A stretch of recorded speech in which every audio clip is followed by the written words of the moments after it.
సాహితీ సురేఖ ఆధ్వర్యంలో ప్రముఖ కవి డాక్టర్ తలతోటి పృథ్వీరాజ్ రచించిన మహార్ణవం కవితా సంపుటి ఆవిష్కరణ మరియు కవియోధ బిరుదు ప్రదాన కార్యక్రమానికి అందరికీ స్వాగతం పలుకుతూ ఈనాటి కార్యక్రమానికి సభాధ్యక్షులుగా వృత్తి స్వీకర్తగా శ్రీ మల్లారెడ్డి శంకరప్రసాద్ గారిని వేదిక మీద ఆహ్వానిస్తాను.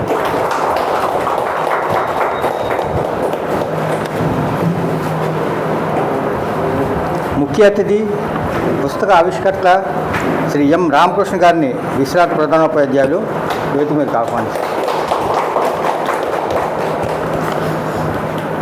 విశిష్ట అతిథి శ్రీ కొంటాల జగన్ గారిని సుమపాల వారిని వేదిక మీద ఆహ్వానిస్తారు.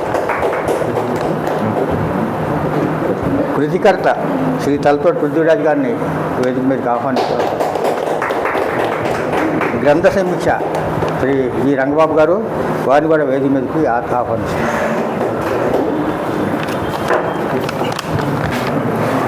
అందరికీ ఆహ్వానం. ఇక్కడికి విచ్చేసిన సాహితీవేత్తలకు పెద్దలకు అందరికీ నమస్కారం. మరి ఈరోజు ఈ కార్యక్రమాన్ని మనం అందరం కలిసి ఇక్కడ కార్యక్రమం చాలా చక్కగా నిర్వహించుకోవడం చాలా ఆనందంగా ఉంది. ముందుగా ప్రార్థన మల్లీశ్వరి గారు.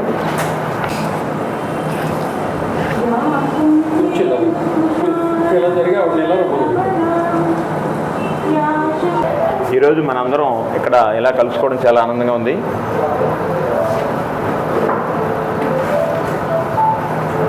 ముఖ్యంగా పృథ్వీరాజు గారి గురించి ఇక్కడ ప్రత్యేకించి మనం చెప్పాల్సిన పని లేదు. ఎందుకంటే పృథ్వీరాజు గారు వచ్చాక ఇక్కడ సాహితీ కార్యక్రమాల రూపురేఖలు పూర్తిగా మారిపోయాయి. అలా నిర్వహించిన తర్వాత మరి కొంతకాలం మనందరం కూడా రకరకాల పని ఒత్తిళ్ళు అయితేనేంటి, రకరకాల కార్యక్రమాలు అయితేనేంటి, వీటన్నిటి వల్ల కొంత విరామం వచ్చింది. విరామము మామూలుగా సాహిత్య కార్యక్రమాల పరంగా వచ్చినప్పటికీ పృథ్వీరాజు గారు నిరంతరం కూడా తన వేదికను మార్చుకున్నారాయన.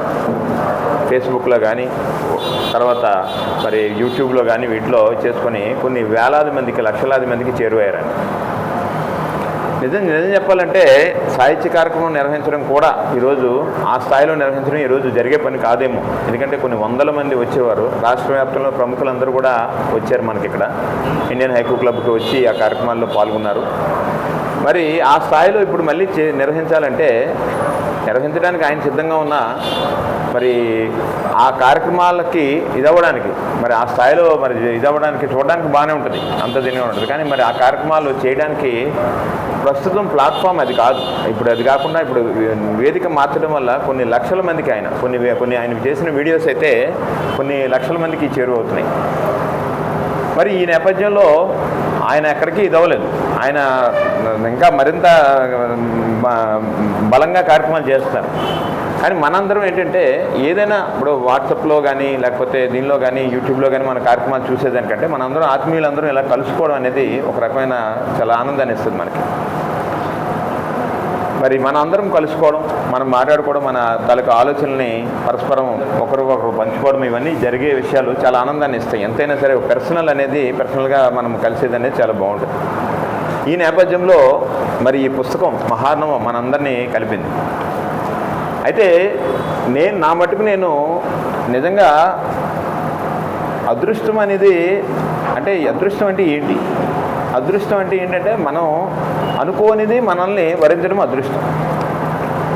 మరి ఆ రకంగా ఆయన ఒక పుస్తకాన్ని ఇచ్చేసి, ఆ పుస్తకాన్ని రాసి ఒక చాలా అద్భుతమైన ఒక పుస్తకాన్ని, ఒక గ్రంథాన్ని మీకు అంకితం ఇస్తున్నాను అని చెప్పినప్పుడు నాకు నిజంగా సార్, నాకు కాదు సార్, మీరు ఒక పెద్ద ఆయనకి ఎవరికైనా సరే, మరి ఏ రకంగానైనా సరే ఒక పెద్దవాళ్ళు, నిన్నైతే ఒక పేరు కూడా చెప్పాను, ఏ రఘురామరాజు గారికి అంకితం ఇస్తే మీకు ఆయన మంచి దీనిగా ఉంటాడు, ఆయన ఆ స్థాయికి కూడా సరిపోతుంది. మేము చాలా చిన్నోళ్ళం సార్ అంటే, అలా కాదు, మీరంటే మేము ఇష్టపడుతున్నాం కాబట్టి, మనం అందరూ కలిసి ప్రయాణం చేస్తున్నాం కాబట్టి ఆయన అంకితాలు కూడా ఆత్మీయతని ఆధారంగా చేసుకుని ఇస్తున్నారు తప్పితే ఇంకా వేరే కొలమానం ఆయన దగ్గర లేదనిపిస్తుంది. మరి నేను నిజంగా చాలా ఆనందంగా భావిస్తున్నాను. ఎందువల్లంటే ఒక అద్భుతమైన పుస్తకాన్ని ఆయన ఇచ్చేసుకొని మరి రాసి మరి ఆ గ్రంథాన్ని దీన్ని మాకు ఇవ్వడం అనేది నేను మహదానందంగా నేను భావిస్తూ మరి దానికి ఆయనకు కృతజ్ఞతలు తెలియజేసుకుంటాను. ఈ కార్యక్రమానికి కూడా సమయం చాలా తక్కువ సమయంలో ఆయన ప్లాన్ చేసుకొని మొత్తం అందరినీ ఆయనే కవర్ చేసుకుని ఆయనే చక్కగా అందరికీ తెలియజేసి మొత్తం మన ఆత్మీయులందరికీ ఒకసారి పరిచయం ఉన్న మన ఆత్మీయ మిత్రులందరినీ కూడా ఇచ్చేసుకొని రంగబాబు గారి సహకారం తీసుకొని మొత్తం ఇవన్నీ చేస్తే మేము అదే అన్నాం సార్, మా పాత్ర మేము వెళ్తూగా ఫీల్ అవుతున్నాం సార్, మమ్మల్ని ఏదైనా చేయండి, నేను రామకృష్ణ మేస్టారు నేను కూర్చున్నాం. అప్పటికే ఆయన ప్రోగ్రామ్ అంతా కూడా ఇలా ఇది అవుతుంది అని చెప్పేసి చేశారు. కాబట్టి ఆయనకు మరొక మారు ధన్యవాదాలు తెలియజేసుకున్నాం. మరి ఈ రుణాన్ని మేము ఏదో రూపంలో మేము తీర్చుకోవాలి, లేకపోతే చాలా బరువైన ఇది మా గుండెల మీద పెట్టారు, ఆయన చాలా తల మీద పెట్టారు. ఎందుకంటే మాకు ఇంత ప్రాధాన్యత ఇచ్చి మరి అదేవిధంగా మరి ప్రాధాన్యత ఇవ్వడమే కాకుండా ఆయన చాలా అతనితో కలిసి ప్రయాణం కూడా చాలా కంఫర్టబుల్గా ఉంటుంది. ఎందుకంటే కార్యక్రమం అనుకున్న తర్వాత ఆయన కార్యక్రమానికి దిగాడు అంటే ఆ కార్యక్రమం చేసుకుంటూ వెళ్ళిపోతాడు. మరి అలాగ ఆ రకంగా చాలా సుదీర్ఘమైన ప్రయాణం చేశాము. మరి మహామహులు మరి భరద్వాజ గారు లాంటి ప్రముఖులు, మరి అలాగే శివారెడ్డి గారు లాంటి ప్రముఖులు, వీళ్ళ ఒక్కరా ఇద్దరా అని కాదు, ఆయన దగ్గరికి వెళ్తే ఆ రికార్డ్ అంతా కూడా ఆయన దగ్గర ఉంటుంది, భద్రంగా ఉంటుంది. ప్రతిదీ మనం కార్యక్రమాలు సాధారణంగా కొంతమంది మన కార్యక్రమాలు చేసిన తర్వాత అయిపోయింది, ఆ తర్వాత ఓకే కార్యక్రమం బాగా జరిగింది అనుకుంటాం, అదొక 4 రోజులు గుర్తుపెట్టుకుంటాం, అయిపోతుంది. కానీ ఆయన దగ్గర ప్రతిదీ ఆయన 15 సంవత్సరాల క్రితం చేసిన కార్యక్రమాలన్నీ కూడా ఆయన దగ్గర రికార్డు ఉన్నాయి. ఆయనకు చాలా చక్కటి ఒక సంస్థ, మరి అది ఇండియన్ హైకు క్లబ్ అనేది ఒక చిన్న సంస్థలాగా కాదు, అది చాలా పెద్ద సంస్థలకు కూడా సమాచారాన్ని అందించగలిగే ఒక అద్భుతమైన ఒక ఖజానా అది. ఒకసారి మీ ఇద్దరం కలిసి గొల్లపూడి మారుతిరావు గారి ఇంటికి వెళ్ళినప్పుడు ఈయన పిహెచ్డి గ్రంథాన్ని, ఆత్రేయ సినీ సంభాషణల మీద ఈయన రాసిన పిహెచ్డి గ్రంథాన్ని ఆయన 4-5 సార్లు ఫోన్ చేసి అడిగి అంటే మీ ఇద్దరం వాళ్ళ ఇంటికి వెళ్ళి గౌరవంగా ఇస్తే ఆయన ఈయనతో ఆ మాట్లాడిన ఇది చూస్తే మనకు అప్పుడు అర్థమవుతుంది. చేసి ఫైనల్గా ఒక మాట అన్నారు, పృథ్వీరాజు గారు మీరు ఈ పుస్తకాన్ని ఈ గ్రంథాన్ని థీసిస్ని మీరు దీన్ని ఆయన రీసెర్చ్ చేసిన గ్రంథాన్ని ఆయన తీసుకుని మీరు ఇది నాకు ఇచ్చారు, ఒక పుస్తకం విలువ తెలిసిన వాడికి ఇచ్చారు, కాబట్టి మీరు కంగారు పడకండి. ఎందువల్లంటే నా పుస్తకం విలువ తెలుసు, మీ విలువ నాకు తెలుసు, మీ పుస్తకం విలువ తెలుసు కాబట్టి, గ్రంథం విలువ తెలుసు కాబట్టి అని చెప్పి చాలా ఆత్మీయంగా మరి ఆయన వల్ల మేము ఆయన గొల్లపూడి మారుతిరావు గారితో కూర్చుని వాళ్ళ ఇంట్లో కూర్చుని ఆనందంగా అతని తాలూకా దీన్ని మేము పంచుకునే అవకాశం కూడా కలిగింది. మరి ఆ రకంగా ఆయన 1, 2, 3, 4 ఇలాగ మనం లెక్క పెట్టడానికి వీలు కానంత మంది సాహితీ మిత్రులు ఆయనకు ఉన్నారు. మరి అదేవిధంగా వారందరికీ కూడా ఈరోజు ఈ ఇంటర్నెట్లో కూడా ఈయన తాలూకా ఒక రీల్ వాళ్ళు వస్తే బాగుండు, లేకపోతే ఒక చిన్న షార్ట్ ఈయన చేస్తే బాగుండు, లేకపోతే ఒక చిన్న వీడియో ఈయన చేస్తే బాగుండు అనుకునే విధంగా మరి చాలామంది సాహితీ ప్రముఖులు ఈరోజు ఆయనతో మరి చాలా చక్కగా చెప్తున్నారు, నా మీద ఒకటి చేస్తే బాగుంటుందేమో, లేకపోతే పలానా వాళ్ళ మీద చేస్తే బాగుంటుందేమో అని చెప్పేసి ఆయన మరి అలా చేస్తున్నారు.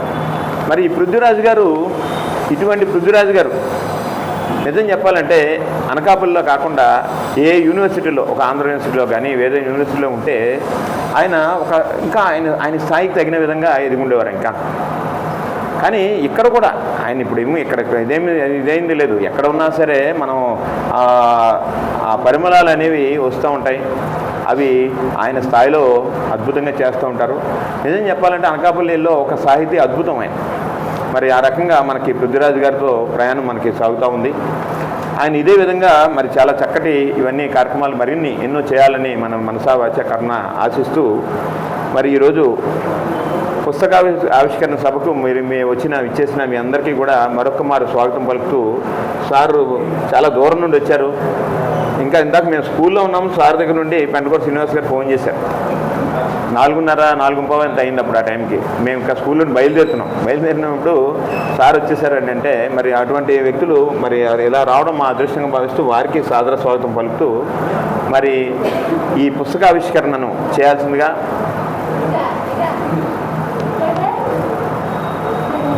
మన రిటైర్డ్ ప్రధానోపాధ్యాయులు మాకు ఆప్తులు రామకృష్ణ మేస్టార్ని కోరుతున్నాం.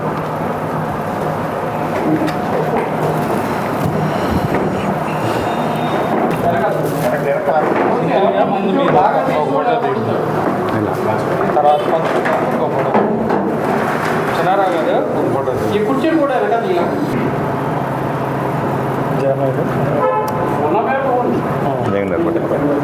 ఇట్లా పెట్టుకుంది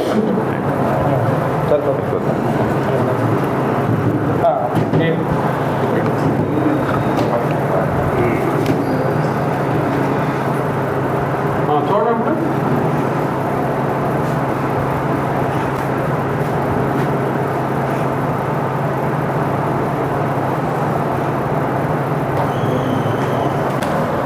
మరి ఈరోజు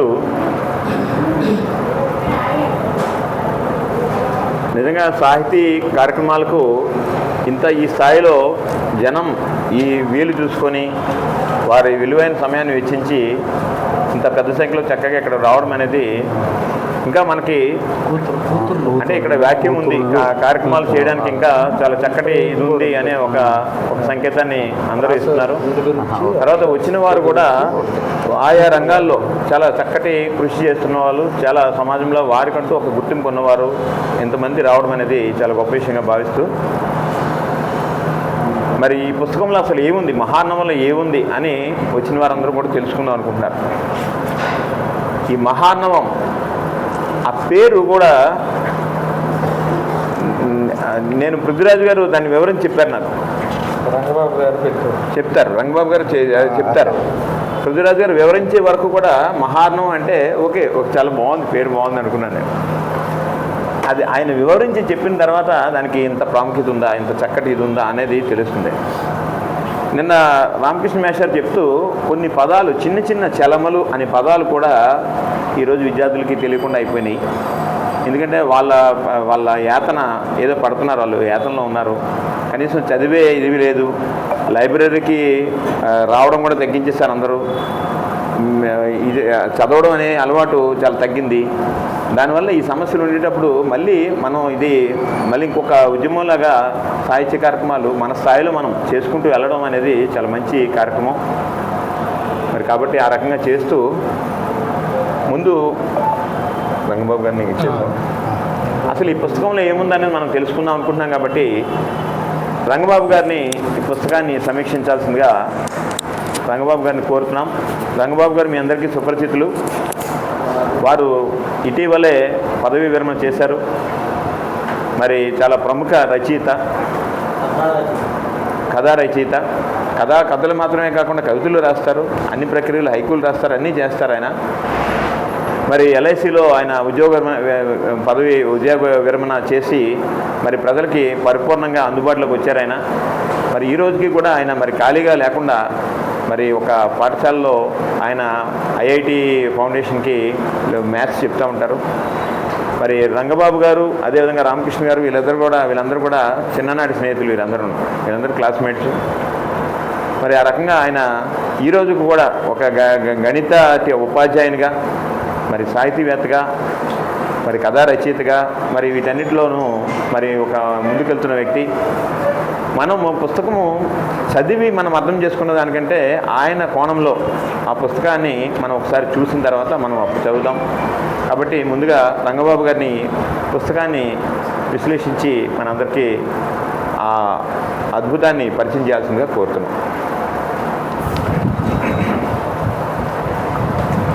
అందరికీ నమస్కారం.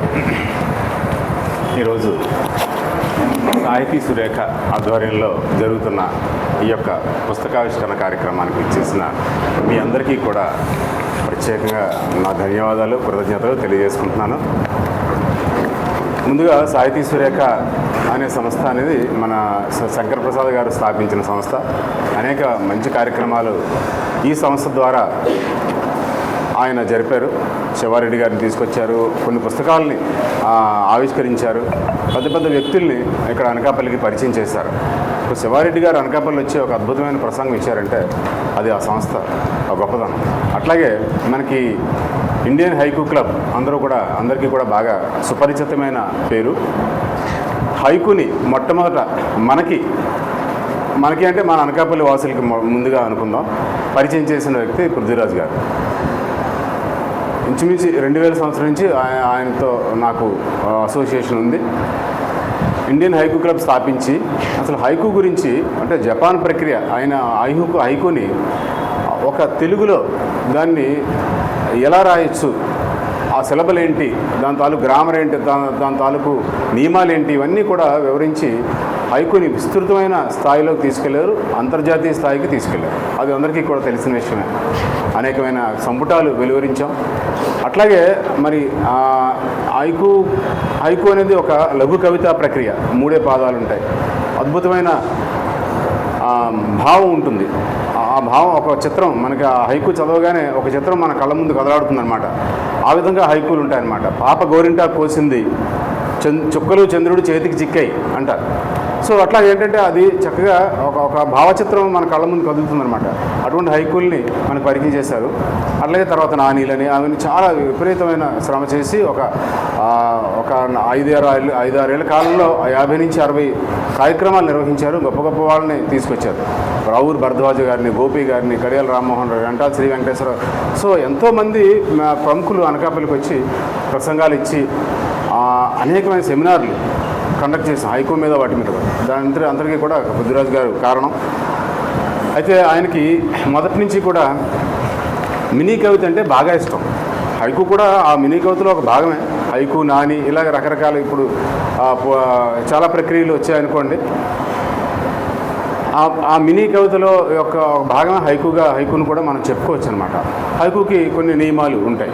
అయితే మినీ కవిత ఒక సూటిగా మన గుండెల్లోకి చొచ్చుకుపోతుంది అనమాట. ఒక చొరకత్తిలాగా ఉంటుంది, ఒక మెరిపిస్తుంది. ఇట్లాగా ఈ యొక్క మినీ కవితలకి చాలా అద్భుతమైన ఆదరణ ఉంది. ఎందుకంటే చిన్న కవితలో మనకి అద్భుతమైన భావం, ఒక రకమైన రసాస్వాదన, సో ఒక మెరుపు, ఎంత బాగుంది అని అనిపిస్తుంది అనమాట. ఆ మినీ కవితని సామాజికంగా కూడా విస్తరించడం వల్ల ఆ మినీ కవితకి మరింత ప్రాచుర్యం వచ్చింది. అట్లాగే సమాజం తాలూకు వ్యవస్థని, అంటే ఈ వ్యవస్థ ఏ విధంగా ఉంది, ఈ వ్యవస్థలో వ్యక్తులు ఎలా ఉన్నారు, అవి కూడా తెలుస్తుంది అన్నమాట. మనస్తత్వం తెలుస్తుంది. అట్లాగే ఆ సమాజాన్ని మనకు ఒక రకంగా ఈ సమాజంలో అనేక రకాలు ఉన్నాయి. మంచి ఉంది, చెడు ఉంది, దోపిడీ ఉంది, అట్లాగే నిజాయితీ కూడా ఉంది. ఇవన్నీ కూడా ఈ వ్యవస్థలో భాగాలే కాబట్టి వాటిని మినీ కవితల ద్వారా చెప్పడం అనేది చాలా గొప్ప విషయం అనమాట. చాలా సూటిగా ఉంటుందన్నమాట. అట్లాగే ఆయన ఈ మహార్ణవం అంటే మహాసముద్రం అండి. అంటే ఈ ఎంత గొప్పగా ఉందంటే ఇది చదవగానే నాకు అనిపించింది అనమాట. అంటే ఒక మహాప్రస్థానం లాంటి కావ్యం మనం మళ్ళీ చదవగలిగాం అనిపించింది అనమాట. అటువంటి ఒక కవితల్ని ఈయన ఇందులో పొందుపరిచారు. అవన్నీ మినీ కవితలే, లఘు కవితా ప్రక్రియలు. ఒక రకరకాల భాగాలుగా చివరిలో అయితే కోణం పదాలుగా కూడా ఆయన రాశారు. అవి కూడా చాలా అద్భుతంగా సామాజికంగా ఉన్నాయన్నమాట. అందుకని అటువంటి మహాప్రస్థానాన్ని తలపించే లాంటి కవితలు ఇందులో ఉండడం వల్ల ఆ పేరుకి తీసిపోనట్టుగా ఉండాలని చెప్పి మహార్ణవం అని మనకి పెట్టుకోవడం జరిగింది. అర్ణవం అంటే సముద్రం, అంటే మహాసముద్రం అన్నమాట ఇది. కాబట్టి సముద్రంలో నీటిని తోడగలమా? ఎంత తోడినా ఉంటే ఉంటుంది. కాబట్టి ఏంటంటే అంతటి మహాసముద్రం అనమాట ఈ కవిత్వం అనేది దానికి అంతం లేదనమాట.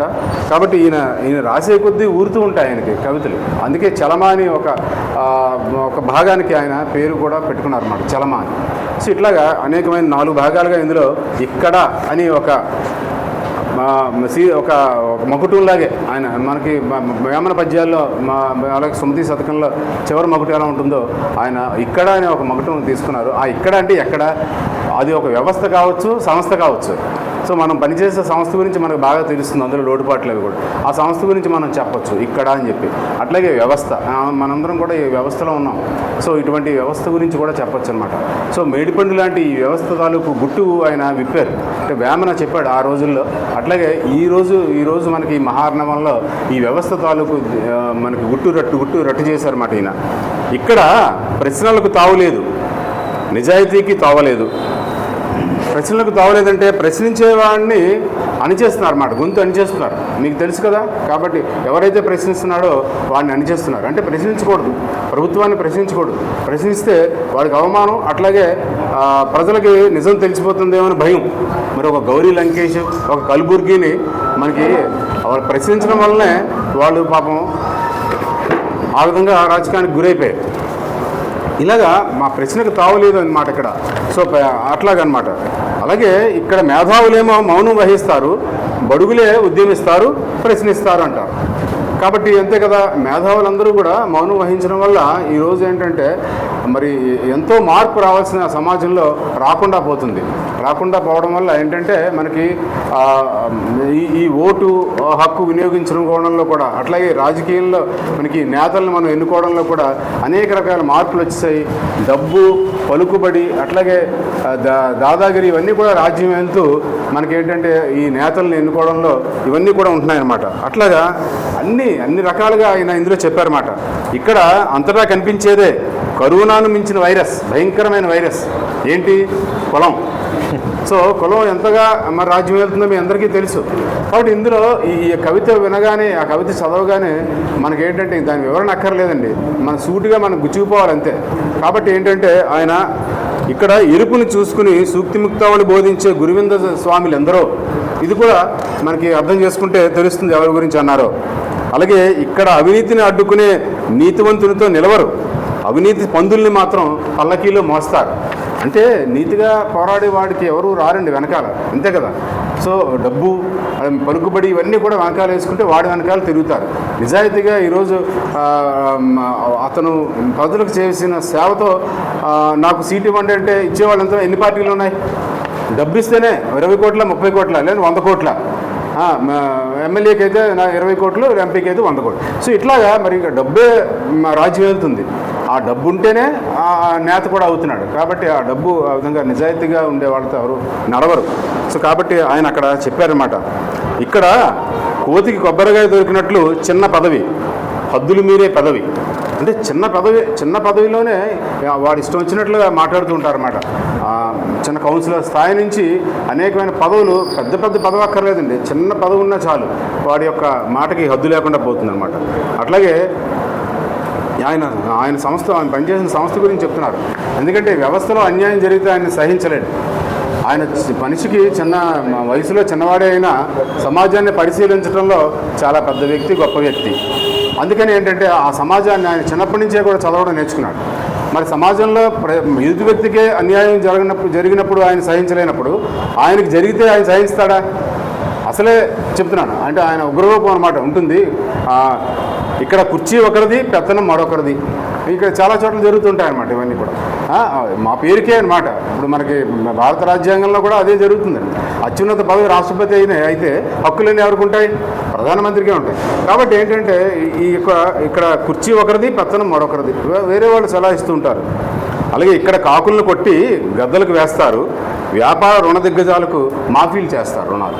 సో కాబట్టి ఇక్కడ చూసారా, పాత రోజుల్లో పెద్దవాళ్ళని కొట్టి చిన్నవాళ్ళకి పంచేవారట కొంతమంది మామూలు ప్రజలకి. వాళ్ళని కూడా ఒక రకమైన పేరుతో పిలిచేవారు, కానీ వాళ్ళు మంచిగా చేసేవారు. ఇప్పుడు అలా కాదండి, పేదవాళ్ళని కొడుతున్నారు, పెద్దవాళ్ళకి పంచుతున్నారు. కాబట్టి మనకి పన్నుల రూపంలో మన దగ్గర వసూలు చేస్తున్నారు, వాళ్ళకి రుణాలు ఇస్తున్నారు, వాళ్ళు ఎగ్గొట్టేసి విదేశాలకు పారిపోయి హ్యాపీగా ఉంటున్నారు. ఈ విధంగా ఈ రకరకాలు అనమాట. ఇక్కడ క్యాస్ట్ ఫీలింగ్ ఉందని కూసింది ఎవడు? ఉందల్లా క్యాస్ట్ ఫీలింగ్. అంటే ఇక్కడ అక్కడక్కడ మనకి ఏంటంటే ఒక ప్రాసలు కూడా మనకి ఒక చమత్కారం అనమాట. ఆ ప్రాసలు కూడా మనకి చాలా చాలా అలరిస్తాయి అన్నమాట. అట్లాగా ఇక్కడ ప్రశ్నించే గొంతుల్ని నొక్కేస్తారు, లేదంటే తడిగుడ్డుతో గొంతు కోస్తారు. చూడండి ఇది ఎట్లా ఉందో. అంటే ఒక్కొక్క మినీ కవిత మనకి ఒక్కొక్క శూలంలాగా మనకు గుచ్చుకుంటుందన్నమాట. నిజంగా ప్రతి ఒక్కళ్ళు కూడా ఆయన అంటారన్నమాట ముందు మాటలో, ఇది ఎంతమందికి తెలుస్తుందో తగులుతుందో దానికి నేను బాధ్యుడిని కాదు, నాకు అనిపించింది నేను చెప్పాను అంతే అంటారన్నమాట. అంతటి సాహసి ఆయన అనమాట. అలాగా రకరకాలుగా చేస్తూ ఇక్కడ ప్రశ్నించే వారికి జవాబు చెప్పమంటారు పెద్దలనే ప్రశ్నిస్తే నోళ్ళు నొక్కేస్తారు. సో ప్రశ్నించేవాడికి జవాబు చెప్పు అంటారు, కానీ నిజంగా నువ్వేం చేసావు అంటే వాడు మాత్రం మన నోరు నొక్కేస్తాడు అనమాట. ఆ విధంగా ఏంటంటే ఇక్కడ అని చెప్పేసి ఆయన అనేకమైన కవితలు రాశారు. అందులో ఇవి నిజంగా చదివితే మనకి అందులోని తాలూకు లోతు తెలుస్తుంది. ఈ వ్యవస్థ తాలూకు కుళ్ళు కంపు కడుతున్న ఈ వ్యవస్థ తాలూకు నిజరూపం బయటపడుతుంది అనమాట. అలాగే మినీ మిరపకాయలు అని చెప్పేసి అవి కూడా మినీ కవితలే. అవి కూడా ఎంతో చక్కగా ఆయన రాశారన్నమాట. అంట్ల విధోలు అని, అంటే వీటన్నిటికీ కూడా మినీ కవితలకి పేరు పెట్టారు. అంటే ఆ యొక్క టైటిల్ శీర్షిక కూడా ఉంటుంది అన్నమాట. అంట్ల విధోలు అని చెప్పేసి వేరు జాతి కొమ్మలకు అంటుకడుతూ ఒకటి చేస్తున్నారు, కానీ అదేంటో ఒకే జాతి మనుషులకు అంటుకడుతూ వేరు చేస్తున్నారు. చూడండి, అంటే అంటగట్టడం అనే ఆ యొక్క పదాన్ని మనకి ఆయన స్లాష్గా వాడారనమాట. అంటే పైన ఒకలా అర్థం వస్తే రెండో చోట మరోలా అర్థం వస్తుందన్నమాట. దీన్ని ఒక అలంకారం, ఇది మామూలుగా తెలుగులో ఇది స్లాష్గా వాడుతూ మనకి రెండింటికి ఎట్లా అట్లాగనమాట ప్రతి చోట. అలాగే కార్పొరేట్ చూసారా, కార్పొరేట్ అని పెట్టారు. ఆ కార్పొరేట్లో రేట్ అనే ఒక చూసారు అది ఉంది. ఆ రేట్ దాని గురించి చెప్తున్నారు. పేరులో ఖరీదును పసిగట్టలేక తీరా చేరాక గగ్గోలు పెడుతున్నారు. ఎక్కడట? విద్యాలయాల్లో, ఆసుపత్రుల్లో. అంతే కదండి. ఈరోజు అందరికీ కూడా ఖరీదైన అంటే సామాన్యుడికి అందుబాటులో లేని రెండే రెండు రంగాలు విద్యారంగం, వైద్యరంగం. ఈ విద్యారంగం, వైద్యరంగం ఈ రెండు కూడా సామాన్యుడికి అందుబాటులో ఎక్కడో ఆకాశాన్ని ఎత్తులో ఉంటున్నాయి. చాలా చాలా కష్టపడుతున్నారు. ప్రభుత్వాలు అప్పుడప్పుడు ఈ మధ్య కాలంలో కొంత విసులుబాటు చేస్తున్నారు, కానీ ఇంకా సరిపోదు. ఇప్పుడంతా కూడా కార్పొరేట్ వ్యవహారం అయిపోయింది. కాబట్టి ఆ కార్పొరేట్లో ఆ రేటు అనేది ఇక్కడ మనకి ఒక ఆసుపత్రిలో చేరిన, ఒక విద్యాలయంలో చదువుకోవడానికి చేరిన ఆ రేటుని మనం భరించలేకపోతున్నాం అనమాట. అట్లా చెప్పారన్నమాట. అట్లాగే జడ్జిమెంట్ శీర్షికలో మహాభారతంలో 18 పర్వాలు, న్యాయభారతంలో ఎడతెగని వగతెగని వాయిదాల పర్వాలు. ఆ పర్వాలు వేరు, ఈ పర్వాలు వేరు. సో కాబట్టి అంటే పోస్ట్ పోన్మెంట్ అనమాట, వాయిదాలు. సో కాబట్టి ఏంటంటే మనకి న్యాయశాస్త్రం అంటే చట్టం, న్యాయం ఉన్నాయి కదా. ఈ యొక్క జ్యుడిషియరీ కూడా ఎలా ఉందంటే మనకి సామాన్యులకి ఫేవర్ చేసే విధంగా లేదు. కాబట్టి ఆ న్యాయాన్ని కూడా కొనేస్తున్నారు. అలాగే అవునవును శీర్షిక అవునవును, దేశం అభివృద్ధి చెందుతోంది. కార్పొరేట్ ఎంపీ అయ్యాడు, రైతు కూలీ అవుతున్నాడు. అంటే ఉన్నవాళ్ళు మరింత ఎదిగిపోతున్నారండి. అంటే కార్పొరేట్ కౌన్సిలర్, కార్పొరేట్ ఉంటారు కదా, వీళ్ళేమో ఎంపీలు అయిపోతున్నారు అలా అలా అంచెలంచెలుగా వాళ్ళు సంపాదించుకుని. రైతు ఉన్న పొలాన్ని అమ్మేసుకుని అతని పొలంలోనే కూలీగా పనిచేస్తున్నాడు. అంటే చూసారా, ఇదే అభివృద్ధి. ఆ అభివృద్ధిని ఆయన ఎండగట్టారు ఈ యొక్క కవితలో.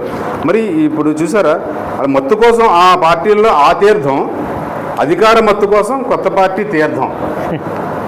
చూసారా, అంటే ఆ తీర్థం అంటే గుళ్ళో ఆ తీర్థం ఏదైతే ఉందో ఆ తీర్థంతో మనం పోలుస్తారన్నమాట. అక్కడ ఆ తీర్థం ప్రసాదం అంటారు కదా. సో ఈ విధంగా ఏంటంటే మనకి అనేకమైన ఈ వీటిల్లో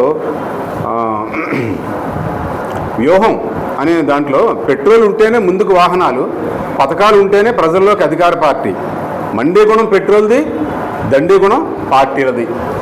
ఆ విధంగా మనకి ఆ యొక్క దీంట్లో చెప్తారన్నమాట. అట్లాగే కొండను తవ్వి అని చెప్పేసి ఒక పెద్ద నోట్ల రద్దు, మరింత పెద్ద నోట్ల గుద్దు అని చెప్పేసి మునుపట్లాగే వెలుగులోకి నకిలీ నోట్లు, సామాన్యులకు తప్పని పాట్లు, తరగని రేట్లు, పెరిగిన పన్నుపోట్లు, బడాబాబులు నల్లధనం తెల్లధనమైంది. కొండను తవ్వారు కానీ ఎలుకని పట్టలేకపోయారు. కొండను తవ్వి ఎలుకని పట్టారంటారు. అసలు ఇక్కడ ఎలుక కూడా దొరకలేదు, ఇక్కడ ఎలకని కూడా పట్టలేకపోయారు అన్నమాట. సో ఆ విధంగా మనకి అద్భుతంగా చేశారు. అట్లాగే మనకి పృథ్వీరాజ్ గారు మినీ కవిత్వంలో కూడా మంచి మంచి ఇవి ఎన్నుకుని రాశారు. అవన్నీ కూడా మీరు చదవాలి. తర్వాత కోన్లం పదాల్లో 2-3 పదాలు నేను చెప్పి ముగిస్తాను అనమాట. ఈ కోన్లం పదాలు ఆరుద్ర గారివి అనమాట. ఆరుద్ర గారు కోన్లం పదాలు రాశారు. సో ఆయన చాలా అద్భుతంగా ఆ మాత్రా ఛందస్సుతో రాశారు. ఆ మాత్రా ఛందస్సుకు ఏమాత్రం తీసిపోని విధంగా అంటే రాయడం కష్టం అండి. మాత్రా ఛందస్సు అంటే అక్కడ మనకి ఆ యొక్క లఘువులు గురువులతో మనకి ఏంటంటే ఆ లెక్క సరిపోవాలి. ఆ లెక్క సరిపోతే ఆ యొక్క ఆ కోన్లం పదం ఏదైంది అది కిట్టదనమాట, మనకి అందం రాదు. సో కాబట్టి ఆరుద్ర ఎలాగైతే రాశారో అదే పంథాలో చక్కగా ఆయన రాశారన్నమాట. లేదిల భక్తి అంతా దైవభక్తి, ఉత్సవాల్లో రక్తి ఓ కోనలమ్మ. సో ఇట్లా అంత్యప్రాస్తం వస్తుంది అన్నమాట ప్రతిదీ కూడా. సో లేదుల దేశభక్తి అంతా దైవభక్తి. అంటే మామూలుగా దైవభక్తి ఉంది, దేశభక్తి ఎవరికి కనబడటం లేదు. కానీ ఉత్సవాల్లో చూస్తే మరి ఆ దైవభక్తి కూడా కనబడటంలా. ఉత్సవాల్లో చూడండి రికార్డింగ్ డ్యాన్సులు అవి కూడా ఇస్తున్నారు. అసలు ఆధ్యాత్మిక చింతనకి దానికి అసలు కొంతనే ఉండదు. కానీ ఆ డాన్సులు పెడితేనే జనం వస్తారు, లేకపోతే రాదు. సో ఆ విధంగా మనకి ఇక్కడ చెప్తాను అనమాట. అట్లాగే లోకాన్ని పసిగట్టు, సత్యాన్ని కనిపెట్టు, దురాత్ముల పనిపట్టు ఓ కోనలమ్మ అంటారన్నమాట. కాబట్టి ఆ యొక్క అంత్యప్రాస్తో మనకి అది సాగుతూ ఉంటుందన్నమాట ఆ యొక్క. అట్లాగే మనకి మంచి మంచి పిల్లలకు పరీక్షలు, భక్తులకు దీక్షలు, దొరలకేవి శిక్షలు ఓ కోనలమ్మ. ఆ విధంగా మనకేంటే ఆరుద్ర గారే కనిపిస్తారన్నమాట అందులో. అంటే ఆరుద్ర గారు ఒక రకంగా అంటే కొన్ని విషయాల్ని ప్రస్తావిస్తే ఈయన పూర్తిగా మన తాలూకు సమాజం తాలూకు ఆ యొక్క ఏదైతే ఉందో ఆ సమాజం తీరుతెన్నుల్ని ఇందులో ఆయన ఎండగట్టారన్నమాట. కాబట్టి మొత్తానికి ఈ మహార్ణవంలో 4 భాగాలుగా ఉన్న ఈ 4 మినీ కవితలు కూడా 4 రకాల మినీ కవితలు కూడా చాలా చాలా చొరకత్తుల్లాగా మనకి పేలుతాయి. కాబట్టి పృథ్వీరాజు గారు ఏంటంటే ఆయన అనుకున్న దానికి అట్లాగా ఆయన భావం ఏదైతే ఉందో ఆ భావాన్ని చాలా సూటిగా చెప్పగలిగే ఆ కెపాసిటీ ఆయన కవిత్వం ఉంది. కాబట్టి ఇందులో కవితలు ఇంత బాగా అందంగా రూపొందించబడ్డాయి. కాబట్టి ప్రతి ఒక్కరూ కూడా చదవండి, దీన్ని అందుబాటులోకి తీసుకొస్తారు. కాబట్టి మరి ఇంతటి మంచి గొప్ప గ్రంథాన్ని మరి నాకు మరి సమీక్ష చేయవలసిందిగా మరి నాకు ఈ యొక్క అసైన్మెంట్ ఇవ్వడం అనేది నా అదృష్టంగా భావిస్తూ మీ అందరి దగ్గర సెలవు తీసుకుంటున్నాను.